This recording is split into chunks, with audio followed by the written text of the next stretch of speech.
Hello, everyone. Welcome back to another episode of Healed and Chilled. And today we have yet another awesome and amazing, wonderful special guest.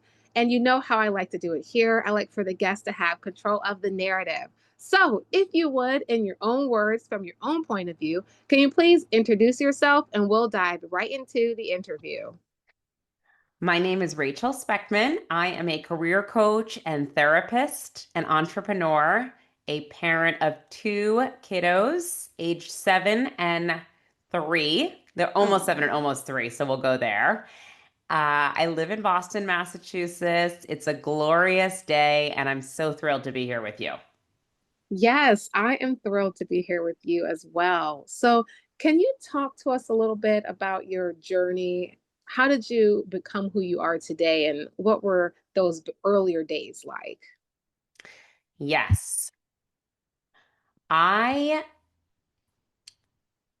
okay.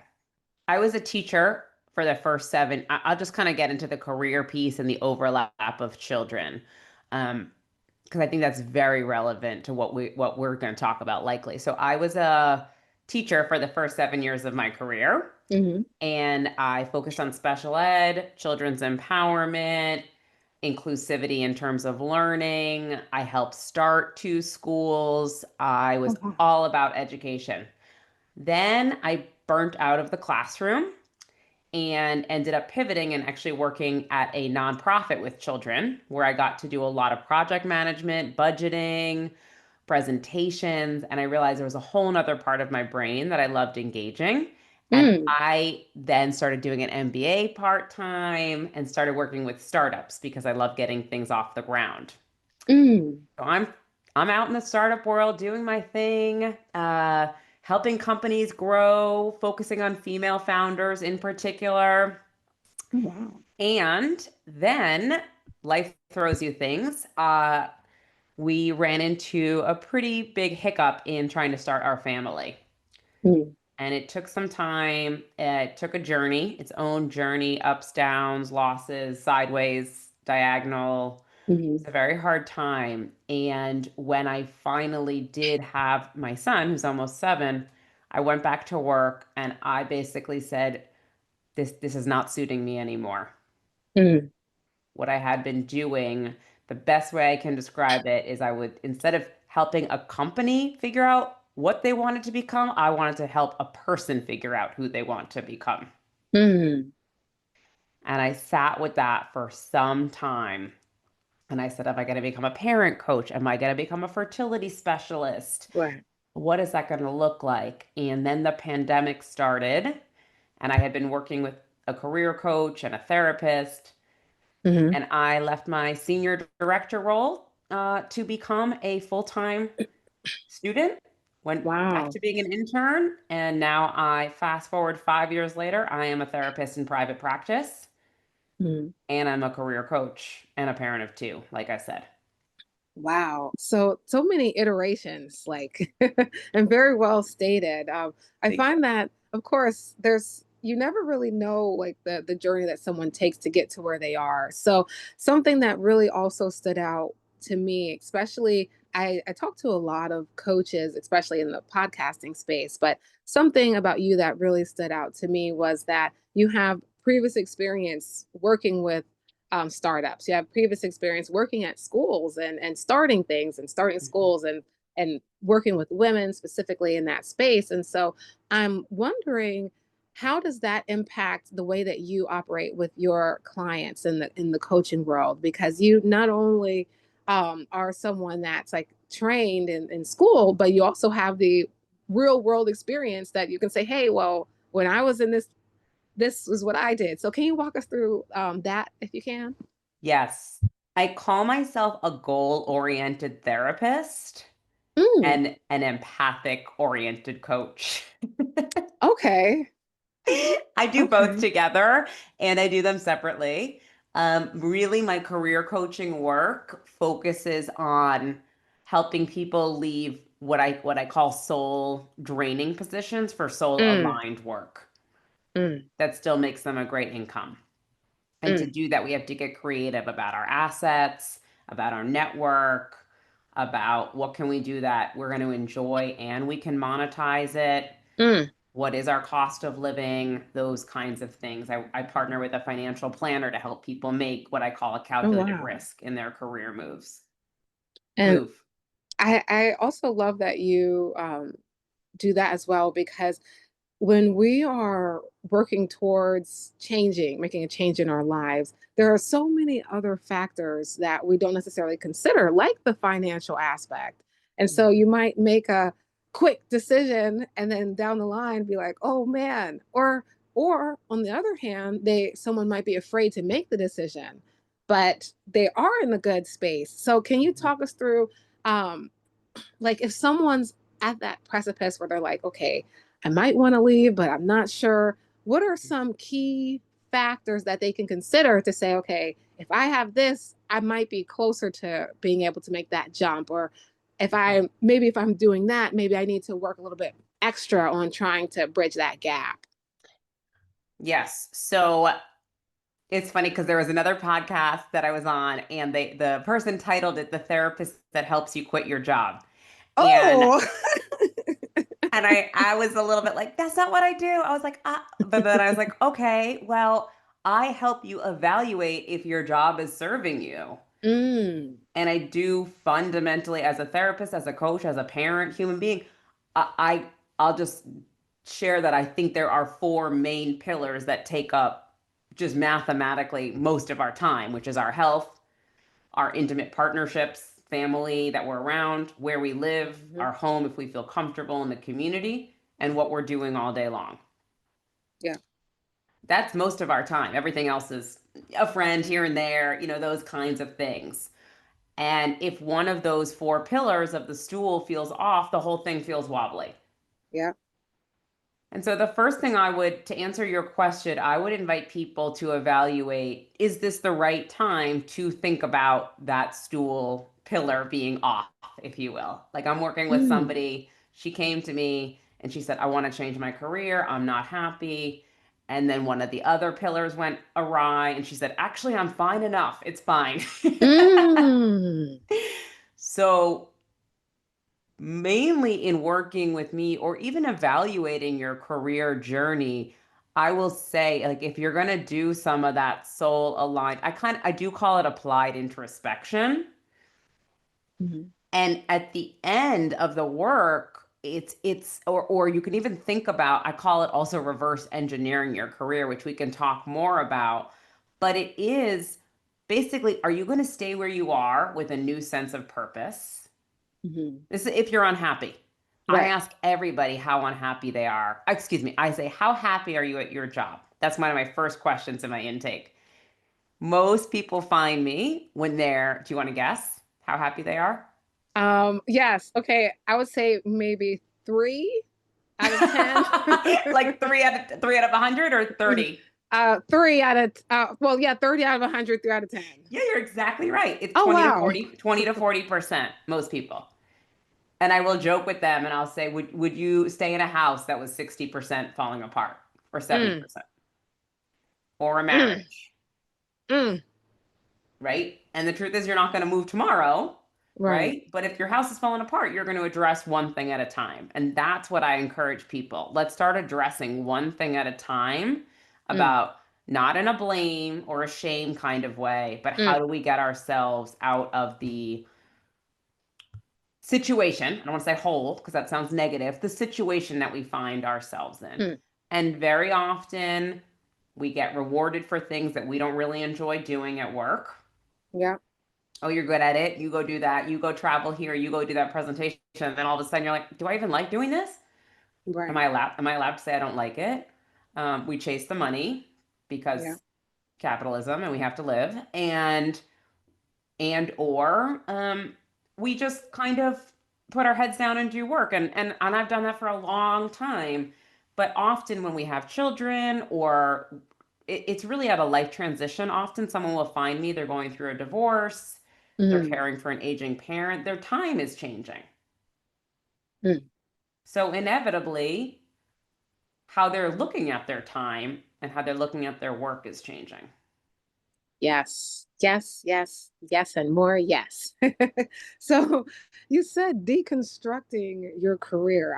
I can say I've never heard that phrase before. So would you mind breaking it down and really and even to an elementary level so that we can fully understand what you're saying and perhaps even apply it into our own lives? Yes.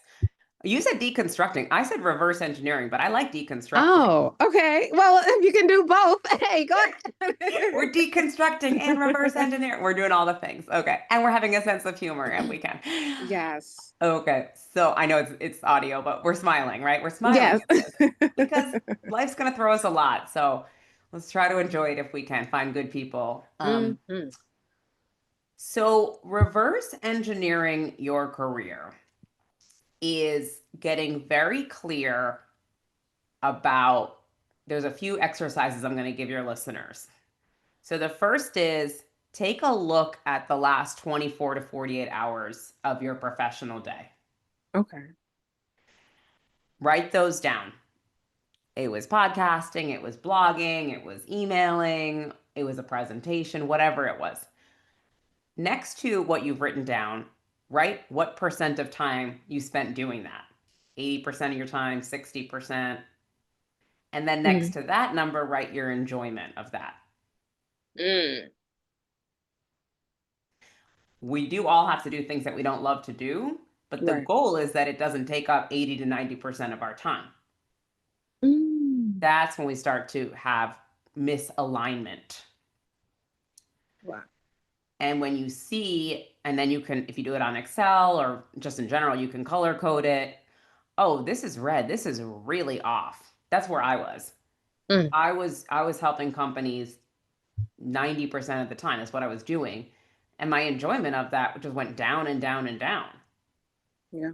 And so all of a sudden, and my journey was like I have a video on my website, but basically it was like a trip to an international speaking opportunity where I almost had a panic attack, and then I was watching Moana and crying on the flight home. Mm.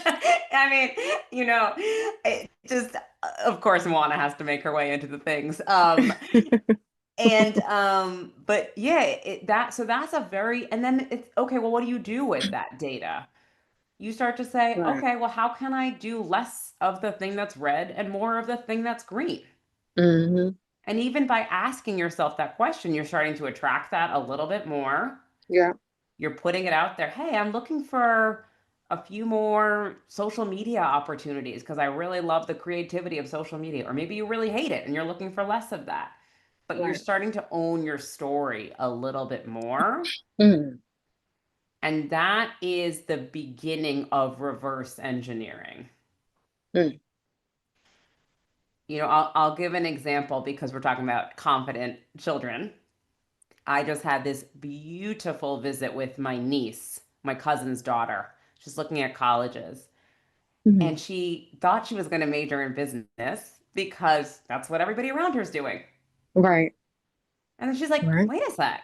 I actually don't like numbers that I don't really like chasing money. I like chasing Mm, helping people. That's when I feel the best. mm. And all of a sudden she is just redirecting her career from the jump in a very different way. Good for her. And I said, and I also teach at the college level. I teach a course called Career Clarity and Mental Health. Mm. And I think the more we can start talking to the young folks and ourselves Yes. about what was the favorite part of your day. So now with my son, I'll pick him up and I'll say, how was your day? Fine, whatever. He doesn't have a good answer. I mean, fine. What was your favorite part? Literally, he said, eating red pasta. Great. So, Red specifically. exactly. The beige plate with a little red.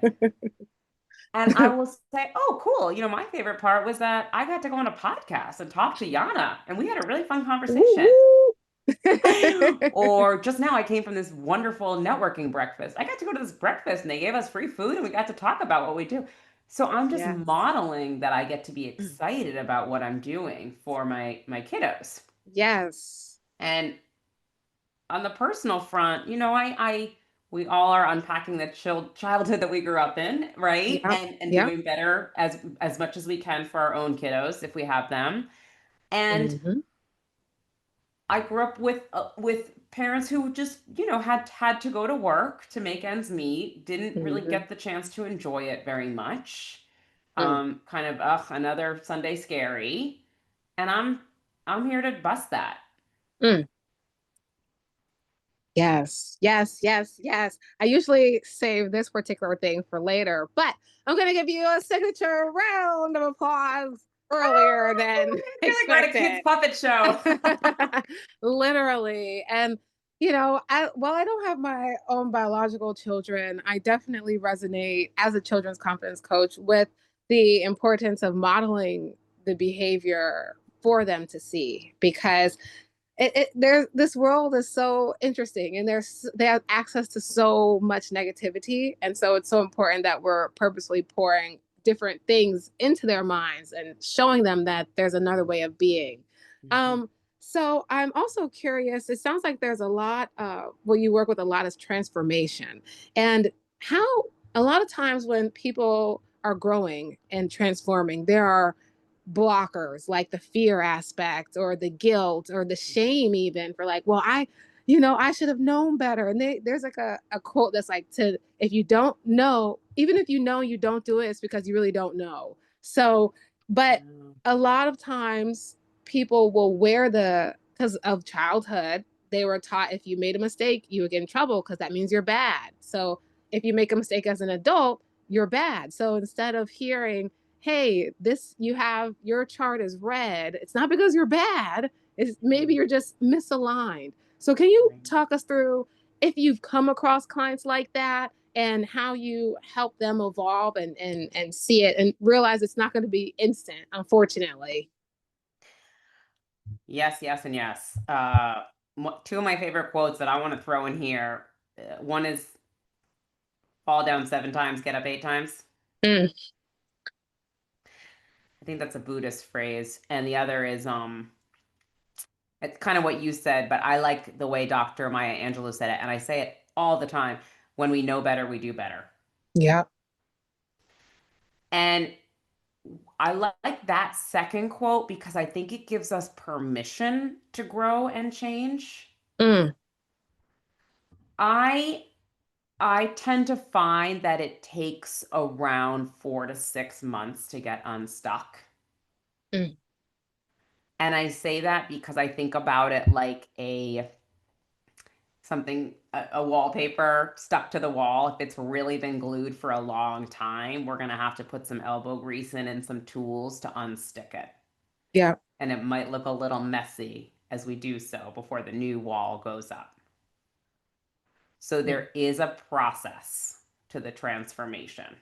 It is mental health, it is clarity, it is a dark night of the soul mm, potentially, and um and it's difficult. And I also liken it to the snake shedding skin, right? Like it's mm, it's molting, it's all of those things.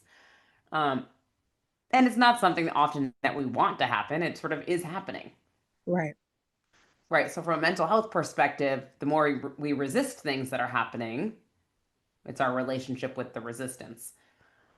From a practical perspective, an applied perspective, um, I think I break what I do into sort of three chunks. The first chunk is mindset, Mm, and that's kind of a buzzword right now, but really the mindset is permission and allowance and being pretty holding your cards close to the chest, not telling everybody, mm, guess what? I'm going to think about what I'm doing differently. No, yes. I didn't tell anyone I was leaving the senior title to go Mm, back to social work school until I had paid my tuition. Truly. mm. Oh, wow. I really kept it tight. Mm, And I did that deliberately because another author that I like, she says we're all our own castles and we have to figure out who we want to extend the drawbridge around the moat to, mm, yes. which I think is a beautiful way. It really came up in the pandemic, Mm, like who are you letting into your bubble? But let's extend that. yes. And so yeah, and then the constraint identification is very real. I call it constraint identification. And that could be your timeline, finances, the Mm, people in your life. Very often, I will bring like a spouse on who or whatever who has a big opinion about what the person should be doing. Um, and often there's a major cost to not enjoying what we're doing. It's our mental health, our yeah. physical health, all of that deteriorates. So we can white knuckle it for quite some time. I know I did it for a long time. And I watched my Mm, parents do it for a long time. And I'm not blaming them. They did what they had to do. Everybody's doing what they have to do. right. Everyone's doing their best. Right. Mm, So that's kind of the best, but that's one of the first things I do with somebody is I say, okay, what's your goal in 3 months? What are the challenges that you know you're going to experience in these 3 months? Let's mm, be forward thinking and anticipating those. mm, My partner doesn't want me to be doing this. Okay, how do we talk to your mm, partner? I'm worried about my finances. Okay, like all of those. I mean, and the fear is huge. mm. Wow. Very well put, for sure. Thank you. Um, of course. So we are coming up a bit at the tail end. However, I do have some more questions, of course. But I also, if there's anything that you wanted to highlight specifically or talk about that we haven't necessarily covered, now's a great opportunity to do so. Hmm. So, a few things. One is I do a lot of my social media of choice is LinkedIn because that's how a lot of people are looking for work and thinking about work. And I do start off almost every post with "You deserve to love your work" Mm, because it's that deserving. It doesn't mean you're going to love it. Oh, by the way, I coach people. I call it 80% enjoyment. The goal is 80% enjoyment. Are you ever going to okay. love every single thing 100%? No. That would be Right. nice, but that we got to set our expectations accordingly. Fair. And Fair. you love your house 100%. Hopefully you love it. Hopefully, hopefully these big investments, that's what I'm really trying to convey, like these investments Mm, that we're making, um, we're seeing the return on them, right? And of mm. course, our career and our children included. So I think what I will highlight is follow me on LinkedIn. Are you asking me to like promote some of my resources? Yeah, I'll definitely ask that. But yeah, go ahead. Go ahead. Okay. I offer clarity calls with people. If you're not sure if you're interested in coaching, I do a Mm, 1.5 hour clarity call. Really, what's keeping you stuck right now and why. I offer complimentary 15-minute consults about what's going on. I'm starting a new monthly forum that's called the Career Warrior Group. mm, So I'm playing with a lot of different ideas because one of my dedications to myself is to grow a soul aligned company as I help others be more soul aligned in their careers.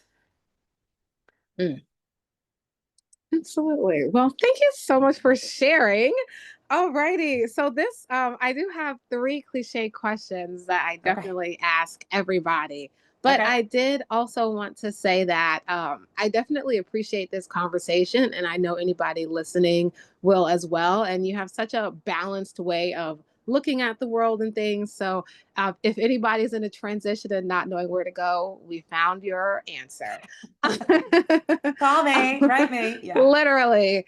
All right. So the first cliche question, of course, is if you can think back to a time when you were younger and you were not in a very good space, what's one piece of advice that you know now that you wish you would have known back then? Give yourself a hug. Mm, Give yourself a hug because I, like many people, it's easy to kick yourself when you're down. yeah.